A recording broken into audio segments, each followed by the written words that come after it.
Nakon što je sistem naplate putarine na autoputu Banja Luka-Gradiška prošao probnu fazu, počela je naplata na rampi u Jakupovcima.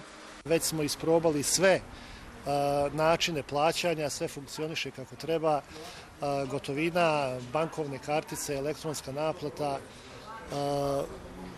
gužva i ima i nema kako ko gleda, ali nama u početku i odgovara da nema previše gužve, čisto i da se naši radnici kojima je ovo novi posao da se uhodaju. Nalazim se veoma dobro, imao sam obuku, prošao sam obuku 5 dana, a ljudi malo im je, naravno, neki govore da im je skupo, da će ići starom cestom, većina im govori da nije skupo, da je trebalo.